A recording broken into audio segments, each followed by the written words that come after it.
audience. Welcome to Our World, Our Power Show. Today we got something really special for you. And don't forget my co-host, Mr. Glenn Greenwich, the Honorable Mayor of Southern Boulevard.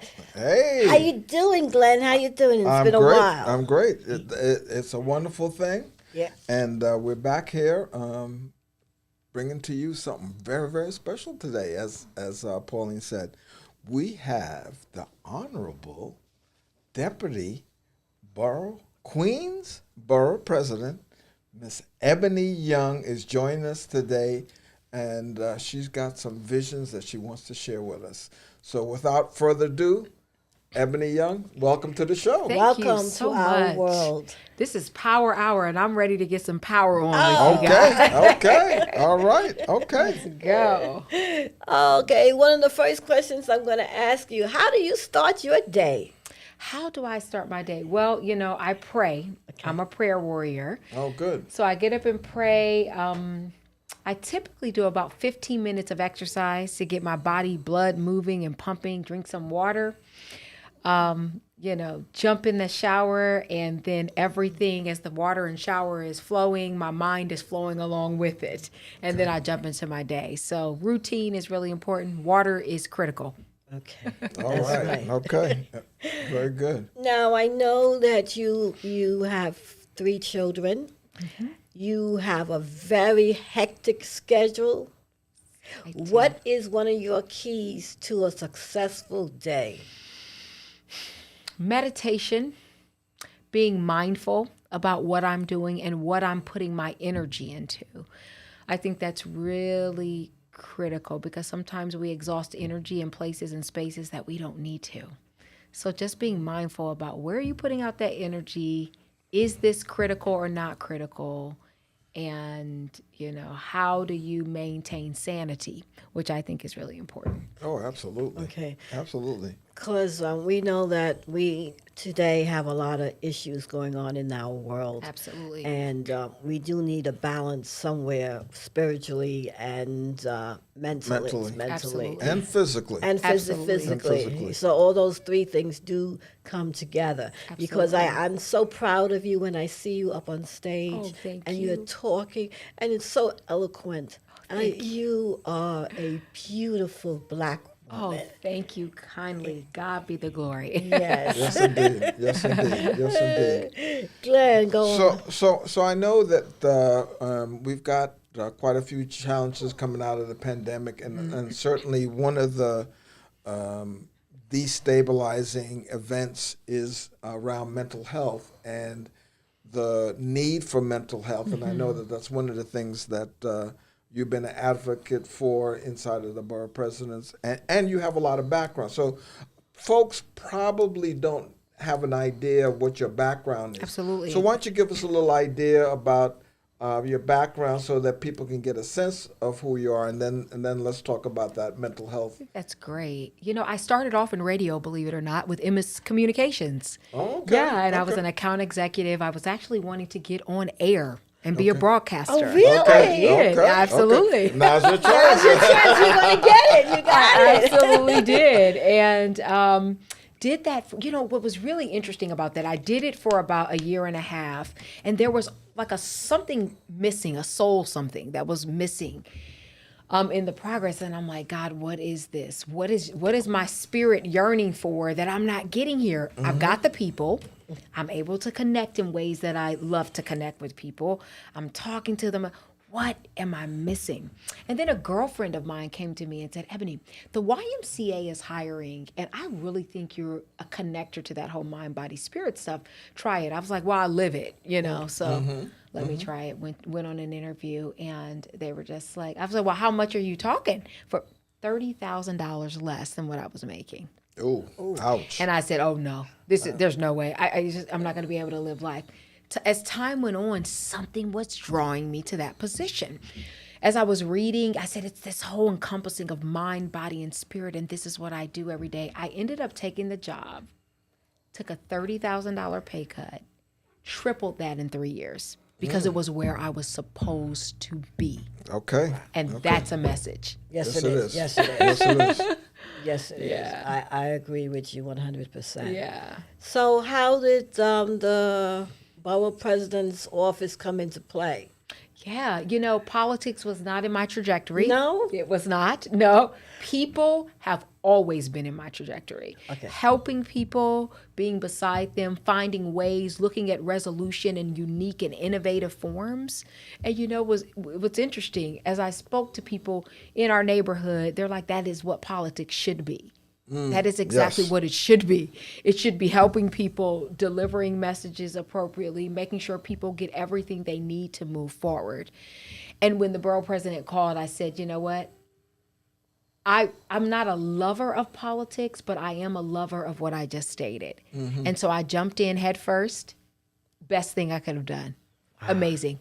Working with people. That's wonderful. Yeah.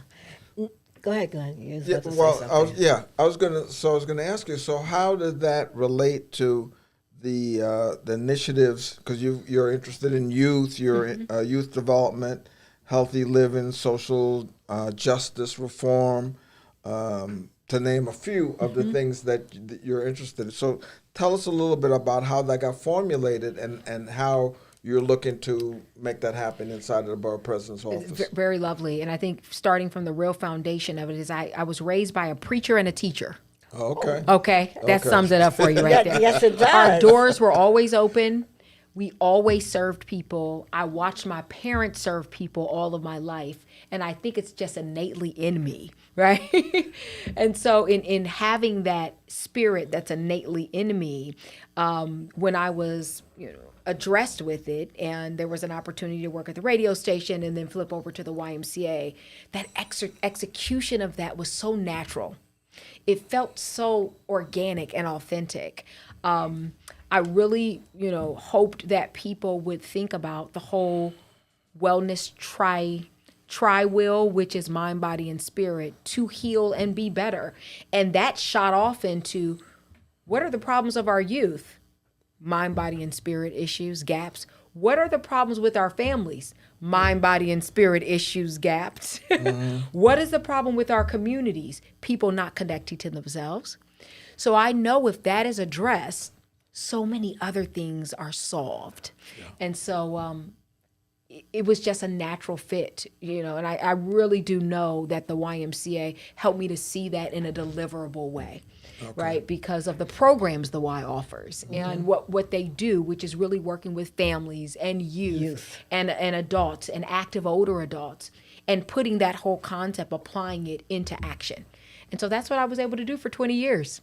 Oh, wow. 20 years. That's beautiful. And I read somewhere that you're a life coach. I am a life coach. I'm a certified life coach. And once again, I think that comes from my parents, right? Okay. I have a father who's a preacher and a mother who is a teacher. And so all my life, I saw them assist people with solving their own problems and not necessarily being the answer to people's problems, but guiding and leading people along the way for people to see themselves, which I think is critical in my particular life coaching. I coach. I don't direct. I don't tell. I don't dictate. What I do is explore. And when you go on this journey of exploration, you find out so many things about yourselves through questioning. Exactly. And I think questioning is key. So yes, I'm a certified life coach. If anybody needs coaching, call me. Well, there's something about when you self-assess, and I think that's one of the most important things. Absolutely. As anybody needs to do or should be at least applying. And there's lots of different techniques to do that, but to begin to look and evaluate the things that you're doing. Is it working? That's right. And or are you connected to it historically? Very good. Or community or culturally, and you haven't analyzed, is this particular activity, action working for you? That's right. Because we change. That's right. We evolve. Absolutely. And there's so many things that we bring from our childhood. So good. Without really reliving them or reassessing them, such that is it working? Because a 5-year-old, you'll take something and you'll think about it, and that you'll make that the rule that you Absolutely. take into your life.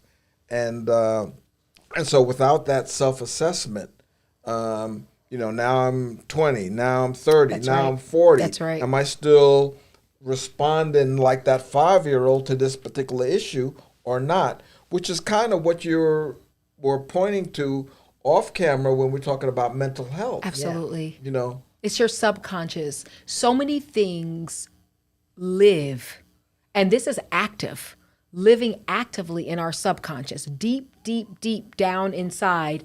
And we think, why are we acting out this way in the conscious mind, right? It's because our subconscious has it's cluttered. And we don't even know it's cluttered sometimes until we are questioned in the right way to help to explore what's inside of us, and not necessarily for answers, but just for exploration. And when we get through that exploration state, we end up finding our own answers. It comes to us in a way that we never thought. 2 books, The Power of the Subconscious Mind by Joseph Murphy. Very, very good book to help us to kind of think about that exploration from a subconscious perspective. And then The Framework for Understanding Poverty by Dr. Ruby Payne is an excellent book. And those books together, I think, really help people to see themselves a little bit differently in ways that maybe we couldn't see ourselves through the conscious mind. So that subconscious stuff is serious. A lot of us are walking around with cluttered subconscious. You know minds. something, Ebony? I agree with you 100%. I'm from a Caribbean background. Yes. And when growing up, they did not really talk about counseling. Yes. And I, of myself, had issues as a teenager. And that's when counseling really came into play. I sought it out. I went to counseling. And I Very good. enjoyed the counseling because it gave me to see different perspectives and so forth and so forth. That it became part of my career. I've been a social worker for over 30 years now.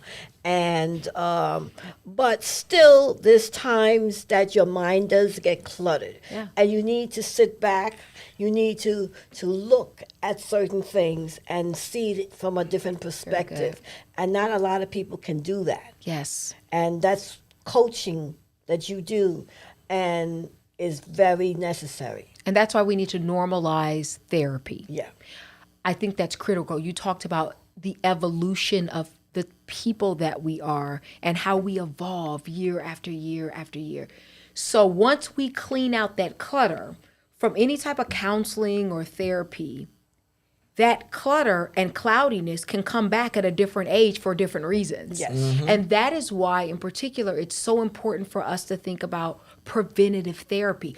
Who in our families talked about that? Black people? No, None. nobody. I don't Not remember. even mine. didn't And hear I it. was raised by a preacher and a teacher. Not even mine. No. Right? So we usually get triggered and say, oh God, we need to go to counseling. Something's wrong. But what a lot of others do in other cultures is say, I'm taking a preventative measure so that when the evolution comes, I'm prepared, I'm aware, and I'm ready. Not that you're going to resolve that awareness right away, but because I've been getting constant therapy and constant counseling, it's coming. I feel this, right? What have I been talking about in my therapy sessions that could help me along this journey of transition? Because we're constantly transitioning. I thought that was very powerful. And Constantly. I also found powerful the fact that as brown and Black people, the church has always been the forefront of dealing with our problems, with everything. Yes. Whether it was health, So good. or children, marriage, everything, So good. it was the church. That's right. And that's been since slavery. Oh, okay, guys. Listen, oh my goodness, Miss Pauline, you just brought me there, right? Listen, I'm a daughter of a pastor. Okay. So I'm going to speak from that level. Listen, for me, God is important. God is real for me, right? I've seen powerful things happen with God. But what God does, and I think this is like the gift that he gives us, it tells us several ways and several indicators throughout the Bible, if you read the Bible, that people are here to help. Yes, he is the source for me, right? I go to him for healing, but he also puts people in our lives to help us progress through the questioning of that healing. Pray, go to sleep, you'll be fine. That's not enough. No, it's not. No. It's not enough. We need counseling. I was talking to you all before the show and telling you, you know, as a young CEO of an organization, which was the YMCA, executive director of the YMCA's, I had a group of women that I was with, and, you know, I would go meet with these women, and they were profound and lovely. And there was one time we were all talking about trials and tribulations, and I'm sitting in this group of women, one of the only women of color. And I'm telling them, you know, I'm trying to cook, I'm trying to clean, I'm trying to make sure that my kids are taken care of, my husband's taken care of, you know, I'm doing this. And they're just staring at me. And I'm thinking to myself, why are these women staring at me like this? I'm trying to like bore my soul to these women. Right. And they're like, okay, Ebony, 3 things. Number 1, do you have a nanny? Do you have a housekeeper? And do you go to therapy? We all have our therapy sessions once a week. I said, how long have you guys been doing this? Years. That was 10 years ago. Add on an additional 10, 20, 30 years. You know, our Caucasian brothers and sisters have been practicing these things from generation to generation. And we've been practicing trauma from generation, sometimes not of our own will. Right. True. Of what society brings to us. But we've got to normalize therapy and mental health. You know, To be well. That's true, because in this community, Yeah. I live on Sutton. Yep. And there must be about 20 churches. Yep. Okay. Okay. But if not more. Yep. Right. Okay. Right, Yep. right, right, That right. there is, and we have so much problems. We have so much crime. We have so much degradation. And, you know, I sit down and say, well, the church is there, you know, why don't the preachers come out? But it's so much deeper than prayer. People's lives needs to be changed. The structure of the way we think. Yes. Yes. And you know, listen, and I can say this. My father passed about 1.5 years ago. So I think he's like, Ebony, be a vessel. Use this, right? A lot of times in our churches, we've got hurting people hurt people. And a lot of times our leadership isn't even healed. Right. And so we're speaking and preaching and talking to people about deliverance and taking people there. And, you know, the pastor walks home not being healed himself and not being therapeutically taken care of. And my dad would tell you that if he were living. My father struggled with a lot of trauma from his past that he set aside, learned the Bible, went to school for biblical studies, and marched on. When in actuality, had he gone back and done some trauma healing from that, what could the church have looked like moving forward? Healed people, heal people. So it would have been a whole different conversation. Different conversation. And part of that Absolutely. is the dilemma that I've dealt with personally in Yeah. terms of mental health. Yep. That's just over there. Sweep it. Sweep it under the rug. We don't want to deal with that. Absolutely. That's not in my family. That's right. Not in the black community. That's we don't. right. You know. No. If it's mental, then you must be crazy. That's it. Rather than dealing with trauma. That's and, right. And the things that are been traumatizing your family, your That's your right. society, your culture. All of those things again come into play Absolutely. if we haven't addressed them or reassessed them. That's as absolutely right. And you think about Black people. I'm going to put this message out. When we think about, if they go there, they're crazy. In actuality, what happened to us from crazy people was the crazy. Yeah. Right? And I'm going to go all the way back to slavery and beyond. What we suffered and endured and stood up against and kept going like nothing ever happened, that was the crazy. We're not crazy. what happens now is that we've got to heal the people that were crazy towards us to be better people, because now we're suffering with the crazies that were crazy towards us. Absolutely. So Yes. let's look at it like that. Yeah. The people that damaged us long ago, right, created this whole generational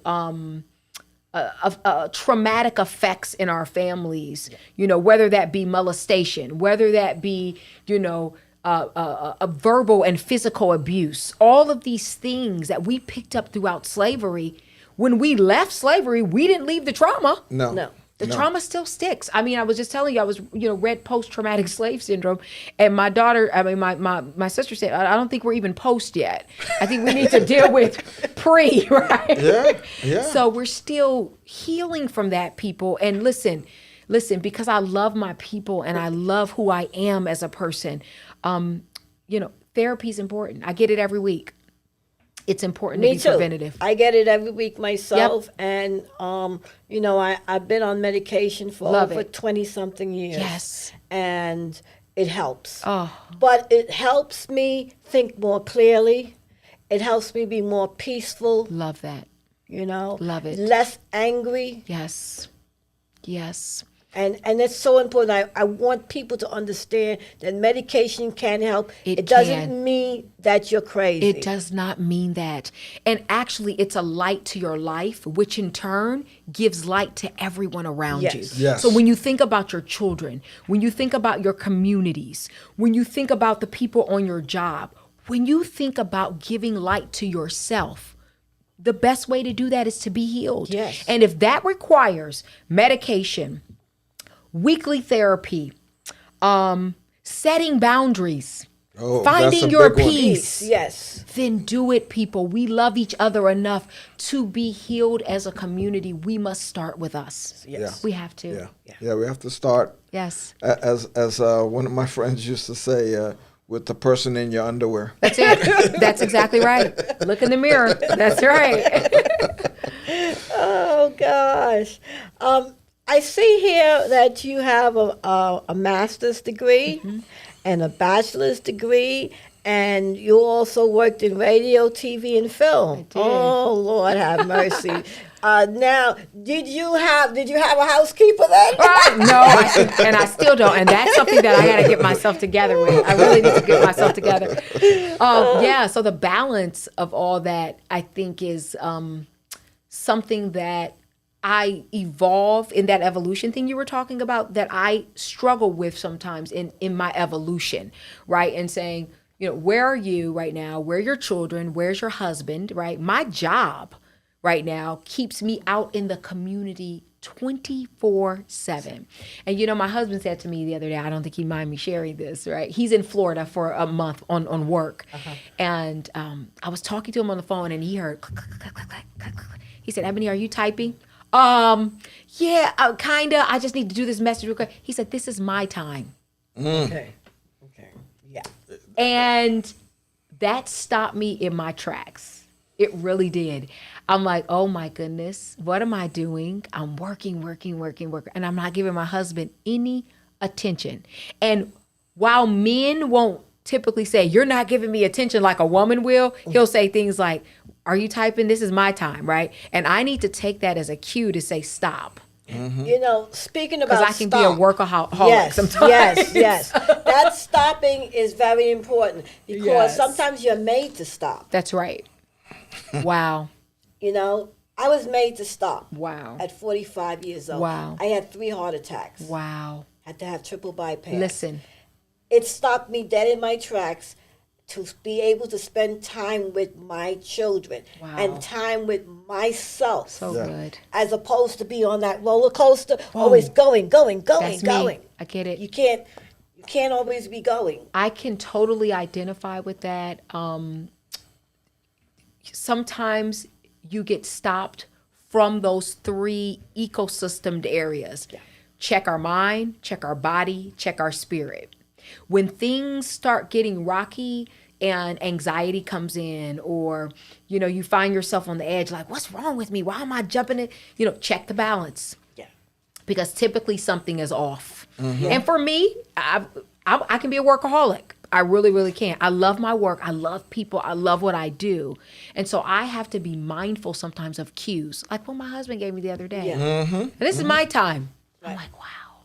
Yeah. You know, cues I all love over. I love what you're doing, and I love what you would like to do. Yes. Can we talk a little bit about that? Absolutely. So, eventually this whole mind, body, spirit thing in me lives inside of me. It's who I am. It's what I practice every day. Like I work out 5 times a week. I am a spiritual person, and not just go to church, but I try to practice, I think grounding that in 3 core character values: communication, collaboration, and compassion. For me, that's my spirituality lived out. Communication, how I'm communicating with people, how I'm watching and being vigilant around me about what people are saying to me without talking. Collaboration, how I'm working with my community and people around me to make them and help them to be the best that they can be. So when I'm out working hard, the hardness is not just about me. It's about how people evolve, how people are moving forward. And so if those people are right beside me and they're moving forward just as quick and as fast as me, I feel like I'm doing my job. And then compassion. How empathetic are you at making sure that people are heard, that you're not stuck in one mindset, that you can see things from a higher vantage point, even when you don't agree? Mm-hmm. How can you step outside of yourself and really look at the big picture? And so how I live that out is through those 3 core character values. And so that's the spirit part for me in moving forward. So Now you mentioned something, mindfulness. Yes. As one of your practices, and you talked about meditation and Yes. mindfulness. How does that allow you to calm yourself and to clear yourself? Yep.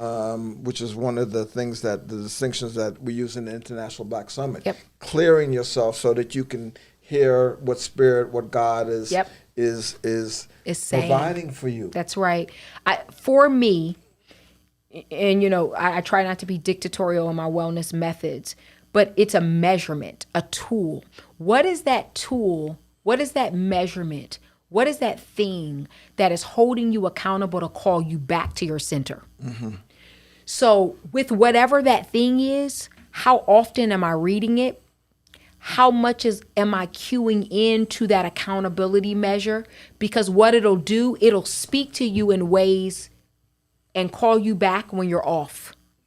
And for me, that's the Bible, for me, right? And so when I'm reading the Bible, it's my accountability to measure, to say, the fruits of the Spirit are love, joy, peace, patience, kindness, gentleness, and self-control. How are you modeling that right now? I think I need to be called back to myself. I'm typing and my husband needs me, right? Yeah. Right. So what is that measurement tool? A lot of times we don't have anything to measure ourselves up against. And so what we're doing is just kind of going through life, just go, without anything. What calls me back to my center? What's the balance piece that calls me back to my center? I don't know. For you, it might be a book. For you, it may be something that you're reading on a daily, but you need a measurement tool to hold yourself accountable. Absolutely. Yeah. And so I think that is what takes me to the whole mind, body, spirit thing is important. I want to eventually get into this work full time and help my community in ways that I'm a life coach. I want to continue to do that. I'm a speaker. I'm a motivational speaker. I go out and I speak about these things and talk to different folks in workshops and series around these things. And I want to figure out, even in the affordable housing space, how we help people from that vantage point. Because typically, if you're moving through a process, you're a little bit more open to the healing piece of, wow, I've taken my life from point A to point B. Wow, I feel accomplished. And at that time, typically people are a little bit more open to saying, how can I do more? Mm-hmm. What can I do better? And so coming into that space and trying to figure out like how you teach this whole mind, body, spirit concept. Well, we're going to take a commercial break now, pay some bills. All right. But we're going to come back and find out a little bit more about what your future plans are in terms of formulating inside of the Borough President's office and your personal. Okay, great. Thank you. Make sure to download the WGJS Radio app from the Apple Store or from the Google Play Store. Do you want to start a video podcast but don't know where to start? Or maybe you've been podcasting for a while but you're bored with the traditional audio-only format. Either way, I've got just the thing. Ecamm Live is the #1 choice for busy podcasters who want to easily create professional-looking video podcasts. But why? They're more engaging for your audience, and video keeps their attention, so they're more likely to stick around and become part of your community. Let me show you just how easy it is with Ecamm Live. You can drag and drop graphics right onto your show to make it more professional. And if you have a co-host or guests, bringing them onto your show is a breeze. You can even tweak the look of your guest video no matter where they are. And you can set up your scenes in advance, so when your show starts, you can play your intro and easily switch between your scenes during the show. So it really simplifies your workflow and eliminates the need for a bunch of editing. Plus, your isolated audio tracks are saved right onto your computer along with your high-quality video files. So there's no more waiting for a link to download your files. They're right there. And once you're done, you can upload it to your syndication platform. It's time to give your audience what they really want. So if you're ready to become a visual authority and take your podcast to the next level with video, join the Ecamm fam. Thousands of podcasters have already made the switch. We're just waiting on you.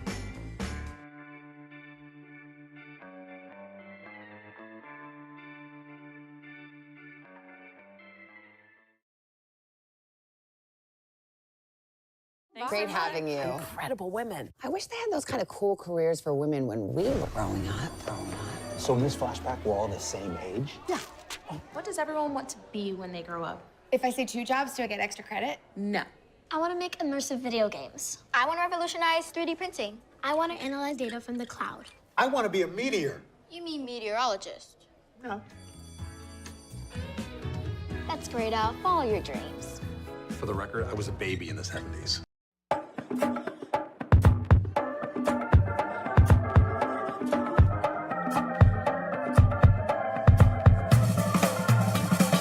Get it, slip it, cuff it, check it. Talk to doctor now and share it. Get it, slip it, cuff it, check it. Talk to doctor now and share it.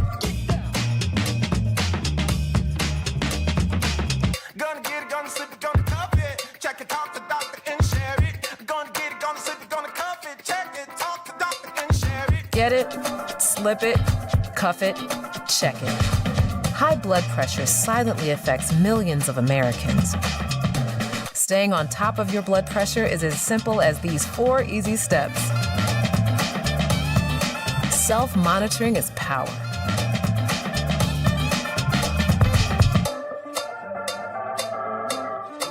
Visit manageyourbp.org to learn more.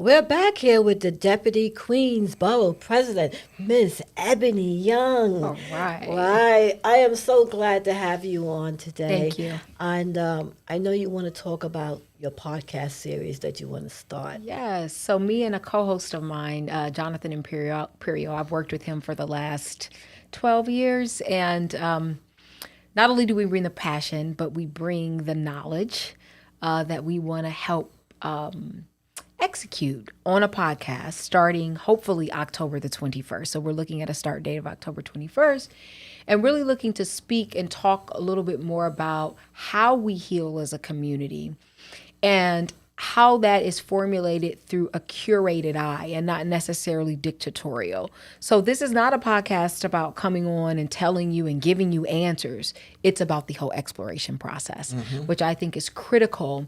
Our tagline is own your experience, create your outcome. Whenever someone is a part of owning their process, it is not hard to see outcomes because it's automatic, but people must be a part of the reciprocation starting up front. So whenever you dictate well-being strategies or tell people take a pill, go sit down and be well, right? Typically you don't see the results you need. And I'm also an aerobic instructor.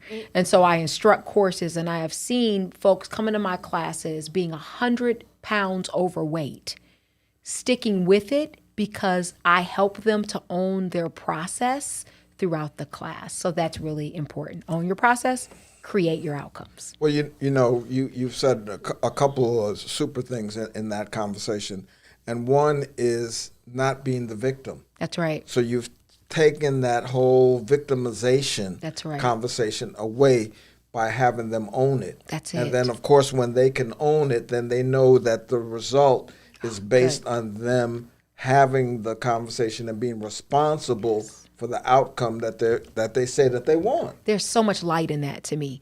There is so much light because even in owning your process, it doesn't mean that it's perfected. Right. Because people think, oh goodness, I have to be a part of this process, so I have to be on a 10 all the time. Nope. There are times when I'm moving through the process that I'm at 1 or 2, but that is what helps me to realize and understand the stick-to-itiveness so that I can create my own outcome. The struggle sometimes is the strength. In that ownership. It is the strength when we struggle. Yeah. So I love working with people through that process because guess what? I'm still working on mine. Well, that's interesting. You said it earlier.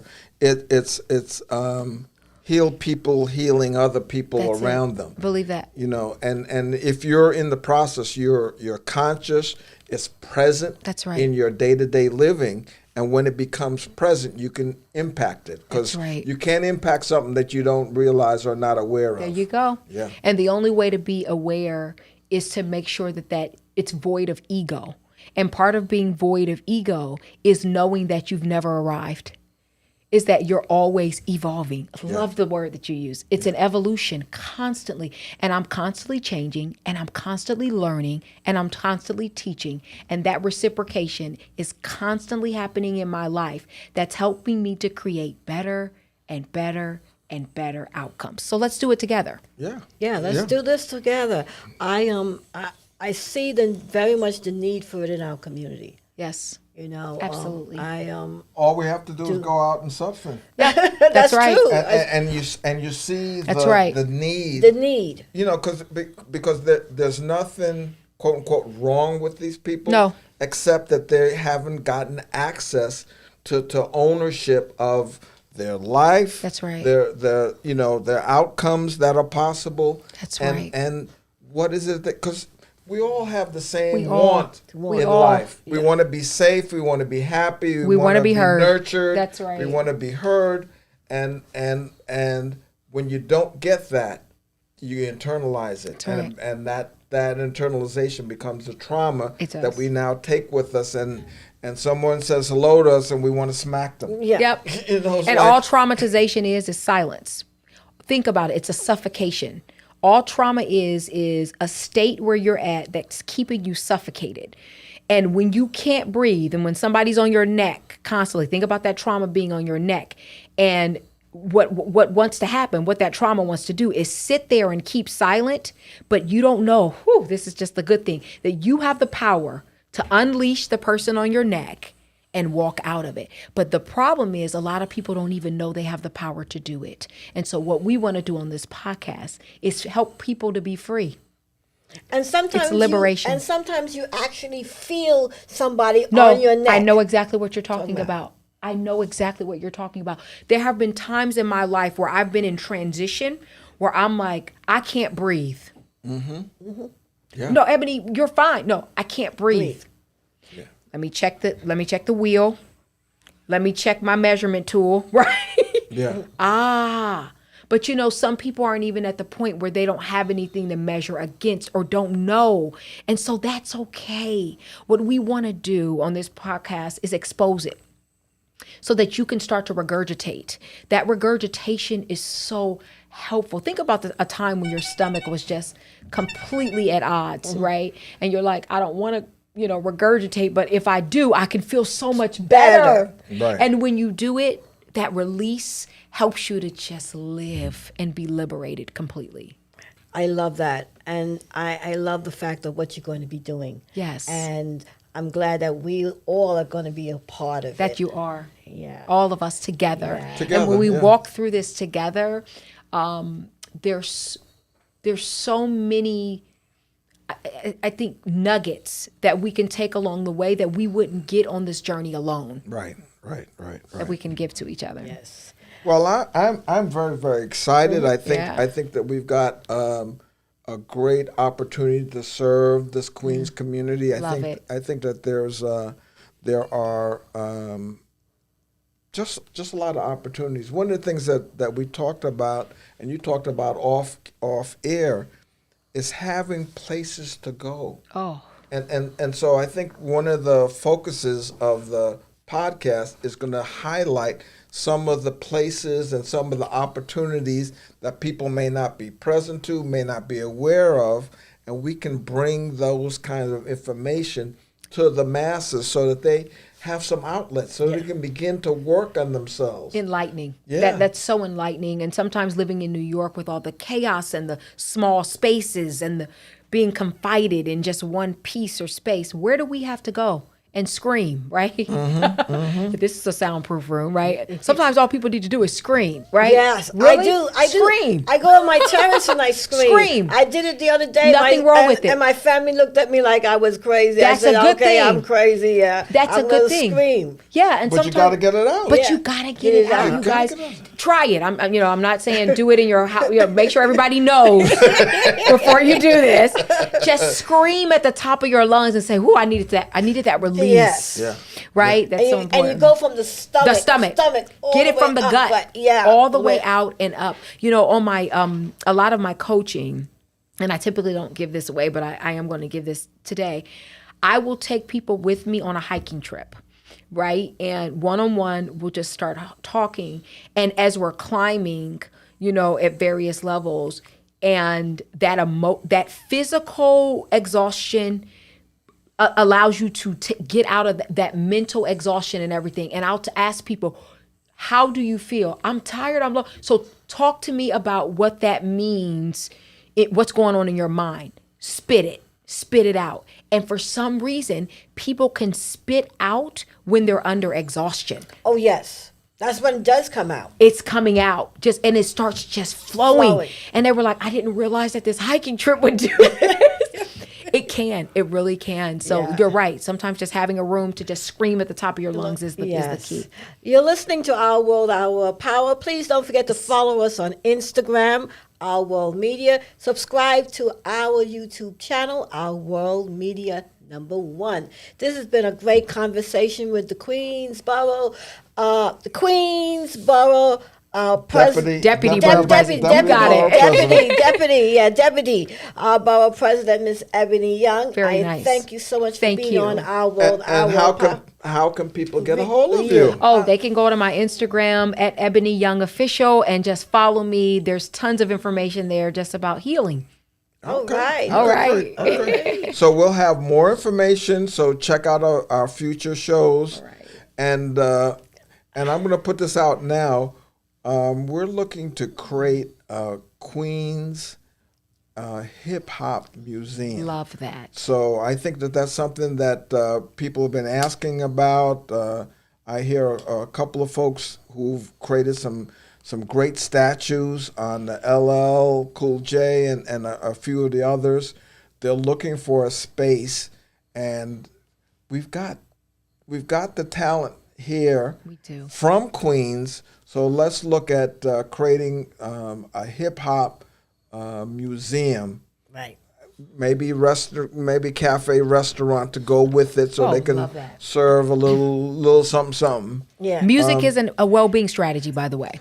Absolutely. Yes, art is well-being. Music and dancing. It is well-being. All of that. Don't forget especially food. for us. And it's well-being. Especially for us. Yes. Oh, this is another time. We're going to explore this. Mr. Glenn Greenwich, how can people reach you if they need to? They can reach me at Sutphen Boulevard Business Improvement District, 718-291-2110. Just leave a message, give me a call, and call up the show. Yeah. And I'm Lady Pauline. Thank you all for watching and listening. How can they get a hold of you? Oh, well, they can reach me at 646-340-7271 or 347-1410-8077. And everybody have a blessed week. And thank you for listening. God bless. God bless.